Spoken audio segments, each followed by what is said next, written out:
afternoon, everybody. Thank you for coming to my talk. My name is Santos. I'm Unity's lead evangelist for the South Asia Pacific region. And today you're here to hear me talk about nested prefabs, right? Well, I got some news for you. I lied. Kinda. Don't leave the room. I can explain. I lied, but that's good. Actually, I titled my presentation before I went over the content. And actually, we're going to talk about the whole new prefab workflow, which includes nested prefabs. Okay? So as I said, I lied, but that's good. You're going to learn more, so that's more value, right? So we're going to talk about 5 topics today. So we're going to talk about the Prefab Editor. Then we're going to talk about overrides. Actually, we're going to talk about overrides the entire presentation because we're going to see some examples of prefab overrides. Then we're going to talk about nested prefabs. Then prefab variants. And finally, the Prefab Editor environment. Okay? With that, let's jump straight into Unity. And I have here, so just so you guys see, I'm running Unity 2018.3 beta 05. And I have an environment here that was created with the 3D Game Kit. Show of hands who here knows what the 3D Game Kit is. Okay? For those of you who's not aware, the 3D Game Kit is a collection of 3D game assets that Unity made available for free. Not only assets, but you have also, animations, visual effects, you have behaviors. It is a very complete package for you to get started creating 3D games, okay? So, I have here my, my scene, and at first it is pretty much the same as any Unity scene, right? But one detail that is different is that if I go to my hierarchy tab, you can see that now every single game object have an icon next to it. One of them have a blue cube, others have a gray cube. So as usual, the blue cube represents the prefabs, and gray cubes represent standard, so to speak, game objects, okay? And as you can see, the blue cubes have this 0 next to them. And for instance, let's take here our dropship. So our dropship is a prefab. That is this ship here. Now, if I want to change the prefab, in the past, we would just alter any components in the inspector, click on apply, and those changes were applied to all prefab instances and the prefab itself, right? Now, if I click on the arrow next to my prefab, I open the Prefab Editor. So as you can see on my Scene tab, my view was reverted to this bluish tint area. So this represents the Prefab Editor, right? As you can see, one of the configurations here in the top is autosave, meaning that any change that I make to this prefab is going to be, of course, automatically saved to the prefab, right? You can disable it, and then you would manually save any changes. But let's keep autosave on for now. Now, let's make a change to this prefab. So let's say I have here three particle systems on this prefab. So you have the 2 engines and like the door releasing some smoke. So I just enabled those. Now I'm going to get back to my scene. To get back to my scene, I can click here on this button that says Scenes, here and back, and as you can see, the particle systems are enabled on the prefab. And of course, if I go to my prefabs folder and try to find my dropship here, maybe environment, no, interactables, where's the dropship? Environment. Was it environment? There's a folder under environment. That's not environment. Damn it. Just gonna look for it. Come on. There it is. Okay, so now here's my prefab, and if I drag another one, you can see that the particle systems are enabled, meaning that the change was saved to the prefab. If I go back to the prefab editor and disable the particle systems, go back to my scene, you can see that the particle systems have been disabled, and of course, if I add another dropship, the particle systems are going to be disabled. So now, the way to change prefabs is through the prefab editor, as you guys have seen.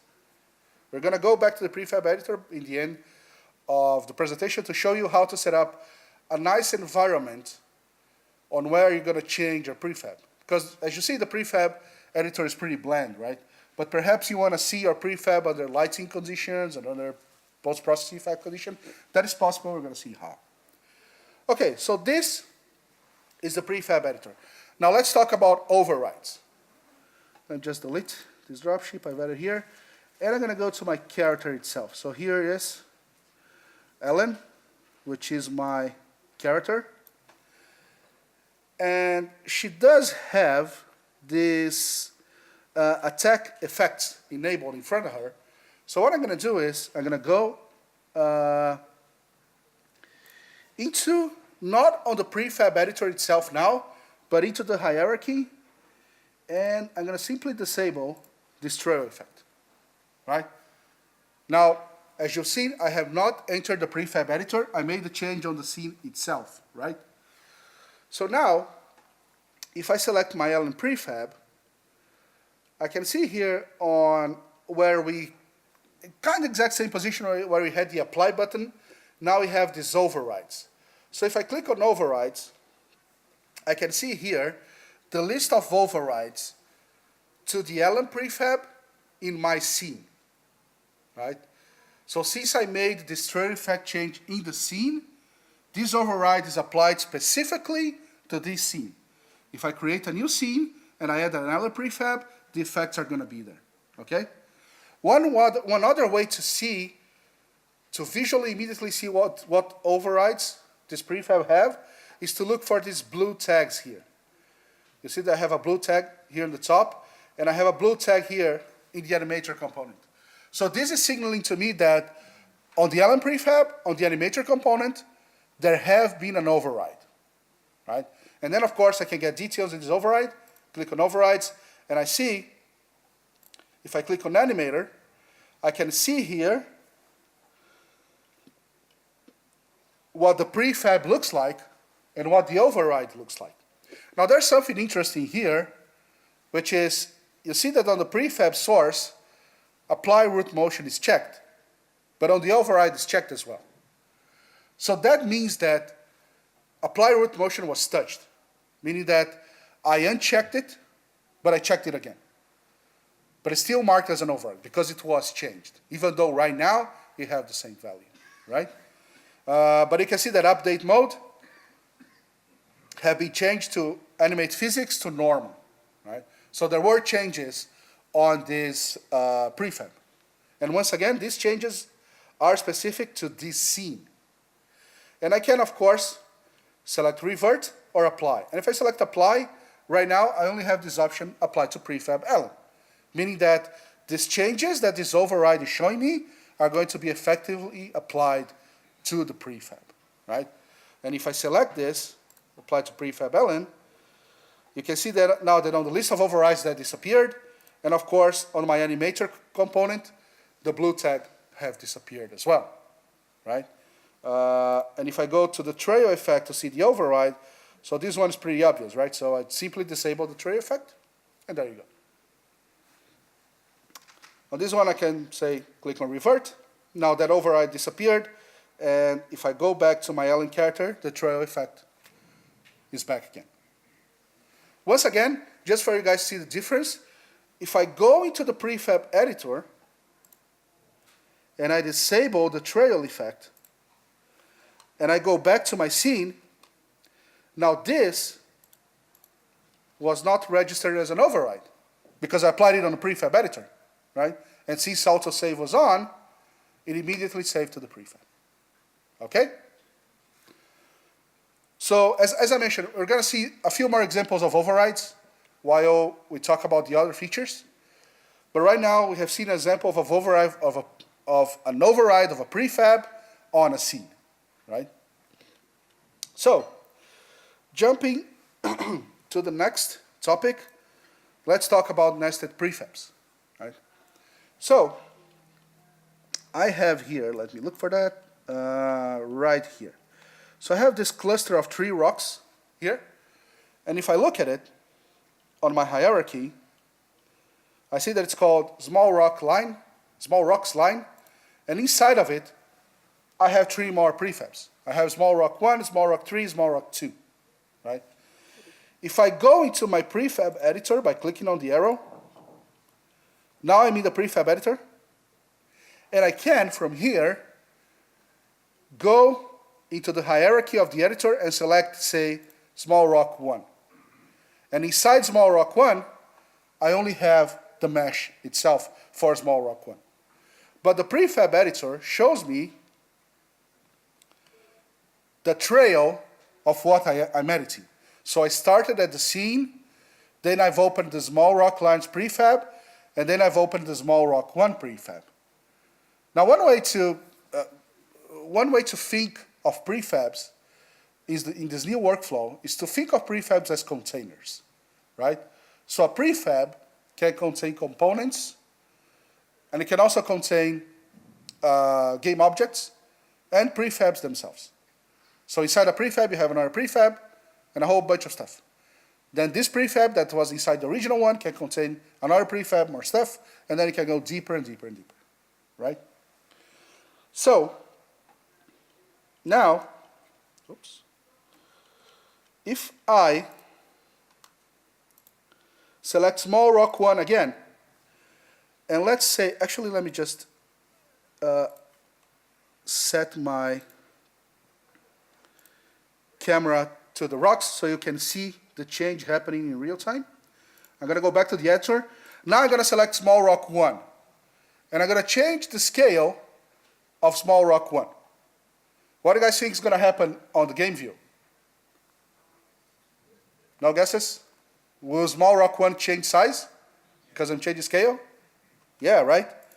So I'm going to change the scale of small rock 1, and nothing happened. Why nothing happened? If I go back to small rock line, to the upper prefab, and select small rock 1, I can see here that the scale of small rock 1 is being overridden. So if I click here on overrides, I now can see another type of override. I can see that I have an override to small rock 1 inside the small rock line prefab. Right? We have seen an override of a prefab on a scene. Now we're seeing an override of a prefab on a prefab. Right? So now let's just solve this override. Let's just say revert all. And now that they're no longer an override, if I go back to small rock 1 and I change its size, now the size of small rock 1 has changed. And not only that, let me improve this angle here, because I have actually here 2 copies of my rockline prefab. I have a copy here and I have a copy here. So I'm going to go back to the editor. I'm going to go back to small rock 1 and I'm going to change its, oh, I forgot to align the view. Damn it. Let's align the view. Align the view. Now we can see the 2 instances of the small rock line, one here, one here. I'm going to go back to the prefab editor, small rock 1, change its size, and there you go. Now on all copies, on all instances of small rock 1, regardless if it is in a line or if it is an instance of small rock 1 by itself, the change has been applied. Okay? So, next, let's talk about prefab variants. So this is an important and a very interesting concept. I'm going to go back to my scene. And I have here somewhere, let's look for it. There you go. I have these three pillars here. Let's just focus on the middle one. Let's align our main camera. There you go. So now these three pillars here are instances of the same game object, which is a game object called, a game object called pillar, right? But let's say I want to create different versions of my pillar. I want to have, I want to give variety, I want to give richness to my environment by creating different versions of the pillar. But, the pillars are pretty much the same. They're going to use the same meshes, the same textures. So what I can do is create what we're now calling prefab variants. And how do I create a variant? The first thing I'm going to do is I'm going to select this pillar here on the right, which is pillar 4 on my hierarchy, and I'm going to drag it to my project tab, as if I would create a prefab on the way we've been working so far, right? But now when I do that, I get this window here asking me if I want to create a new original prefab or if I want to create a prefab variant. I want to create a prefab variant. Now, when I do that, you can see that the icon of pillar 4 have changed. They have like 2 arrows just indicating me that this guy here is a variant of something. And if I want to know what he's a variant of, I can, where is he? Here it is, here. I can select the prefab on the project tab, and on the inspector, it tells me that the pillar 4 is a variant, and the base is the pillar prefab. So I keep tabs of who this guy is a variant of, right? So now let's change our variant, right? It needs to be different. So I'm going to select my variant here. I'm going to open the Prefab Editor, and I'm going to say, get the top meshes of my pillar, and I'm going to just put them on the floor here, like as if it had crumbled. Maybe this side. There you go. That's good enough. So now if I go back to my scene, I can see that it's kind of weird because the pillar is kind of floating, right? No problem. I can fix it. I'm going to select these guys again. Let's just move them a little bit down. There you go. The problem is now, if I go back to my pillar, since I've edited the prefab in the scene, I've created an override, right? And I don't want to do that. I don't want it to be an override. So I'm just going to select the override, click on Apply All, and now that change was applied to the pillar variant, not to the pillar, not to the parent pillar, only to the variant itself. Okay? If I look down, there's no where's my cursor? There it is. Now there are no more overrides, and of course, if I go back and I select the pillar 4 variant and create it in my scene, I have the crumbled part at the bottom, right? Now, let's go over the relation between the variant and the base prefab. Even though I created a distinct, unique prefab, it still has some relations with its base. And let's see how it works. So now what I'm going to do is I'm going to select the pillar, not the variant, the pillar itself. I'm going to edit, and I'm going to add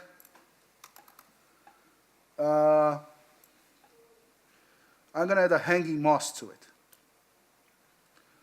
Let's put it on the right place. Here, the other side, right here. Okay? So I'm going to put it here. I'm going to rotate it. There you go. So now, if I go back to my scene, you can see that now my pillar have this hanging animated moss that I just added, right? But my variant also have the moss. It has been added not only to the parent, but to the variant itself. Okay? Of course, I can go to the variant. So I'm going to select the pillar variant. I'm going to edit it. And I can say, move this moss up. So this change was applied. Now, it was applied to the variant, but not to the parent, right? And if I select my pillar variant, I can see the overrides to the pillar base in the pillar variant, right? So comparing the pillar base to the pillar variant, what has changed? What has been overridden? So the four meshes that I moved from top of the pillar to the floor, to the crumbling effect, and also the position of the hanging moss, right? And now, if I select, say, the hanging moss, override, I now have two options. I can apply this change to the base pillar, or I can apply this only to the hanging moss prefab, right? So now I have two options. Because of the connection between the variant pillar and the base pillar, right? And if now I select, if I now select to apply it to the base pillar, you can see here that the moss have switched to the same position on the parent itself, right? So prefab variants, it works on other objects than pillars, you know. It works on vehicles and characters, yeah, everything. That's pretty cool. So you can see that the connection between the variants and the base is really, really powerful and allows you to do endless customizations. One cool usage of prefab variables could be, for instance, I'm going to go back to my scene. And I have here this bunch of flowers. Where are they? And for instance, so I have here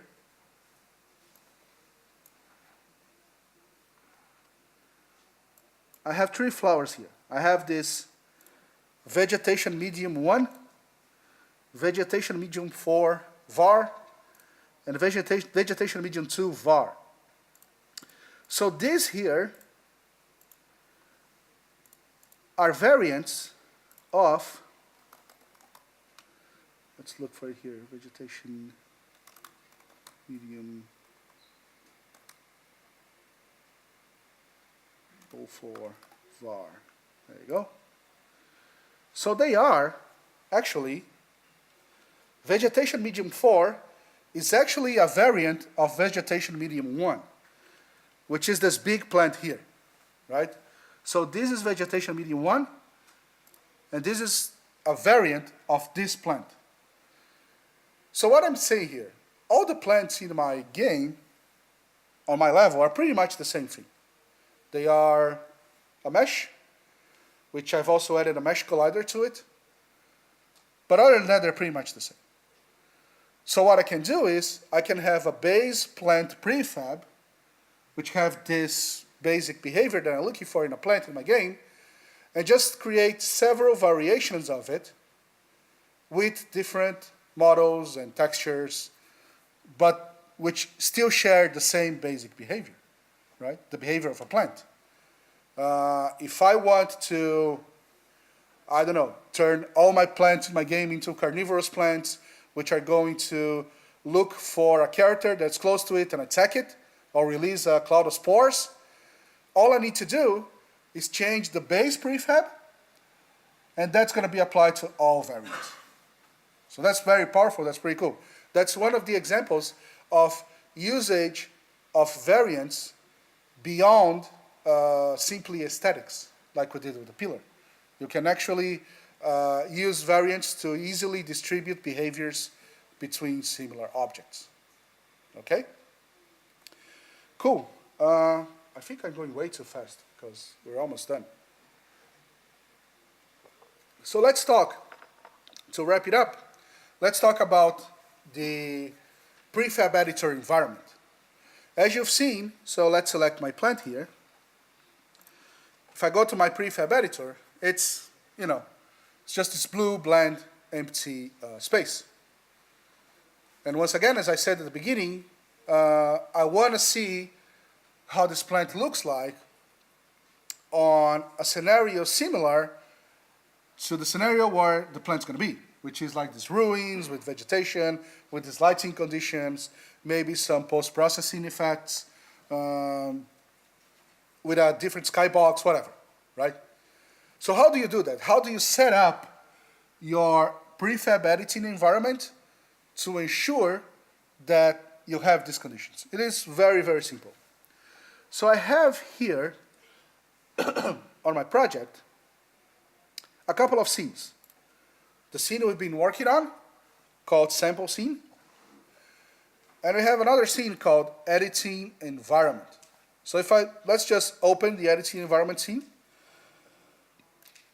just so you can have a look at it. So the editing environment scene is just an island, but at least it looks like the ground where I was working on my sample scene. I have a skybox. I have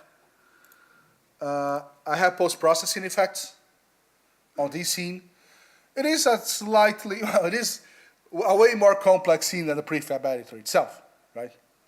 So now how do I use this scene to edit my prefabs? All I need to do is go to Edit, Settings, Editor, and inside of Editor, you have the Prefab Editing environments. And the cool thing is that you have two environments. An environment to edit regular prefabs, and an environment to edit UI prefabs. So maybe to edit UI prefabs, you just want, I don't know, a black background or whatever, whatever makes sense to your project. But of course, to edit the 3D models itself, maybe you want a more complex environment, like I said, post-processing, lighting, skybox, So all I need to do here is set up the scene I want to load when I go to the editing environment. And that's that. So now, if I go back to my sample scene, and I select, say, my dropship, and I choose to edit my dropship, now I'm editing it in my editing environment, which could be my sample scene. It's totally up to you. Okay?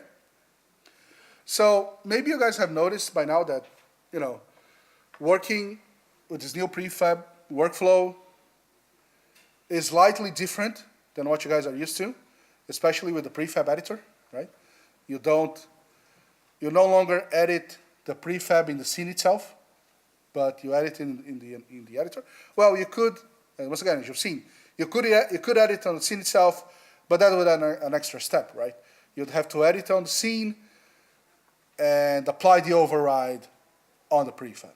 Right? So working on the editor would just save you this extra step. But other than that, it is business as usual.